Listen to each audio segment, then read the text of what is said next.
মদের দাম বাড়ানো হয়, যেই বাজেটে সিগারেটের দাম বাড়ানো হয় সেই বাজেটও বিরোধী দলের পছন্দ নয়।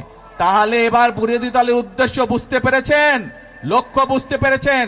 তাদের লক্ষ্য বা উদ্দেশ্য দেশের মানুষের পাশে দাঁড়ানো নয়, তাদের উদ্দেশ্য একটাই, তাদের লক্ষ্য একটাই, সেটা হচ্ছে দেশের মধ্যে একটি অস্থিতিশীলতা, অশান্তি তৈরি করা, মানুষকে বিভ্রান্ত করা।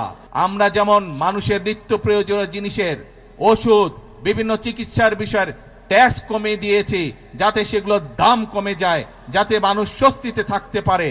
আমরা ট্যাক্স বাড়িয়েছি কিসে? আমরা ট্যাক্স বাড়িয়েছি মদের উপরে। আমরা ট্যাক্স বাড়িয়েছি কিসে? আমরা ট্যাক্স বাড়িয়েছি সিগারেটের উপরে, যা মানুষের জন্য ক্ষতিকারক। কিন্তু আমরা সামাজিক মাধ্যম সহ বিভিন্ন নিউজের মধ্যে দেখলাম একটি খবর। সেই খবর? বিরোধী দল দেখলাম বলছে যে এই বাজেট তারা মানে না, গণবিরোধী বাজেট মানে না। প্রিয় ভাই বোনেরা, আপনাদের কাছে আমার প্রশ্ন, দাঁড়াও, প্রিয় ভাই বোনেরা, আপনাদের কাছে আমি প্রশ্ন রেখে যেতে চাই, যেই বাজেটে ট্যাক্স কমানো হয় সেই বাজেটও বিরোধী দল মানে না। যেই বাজেটে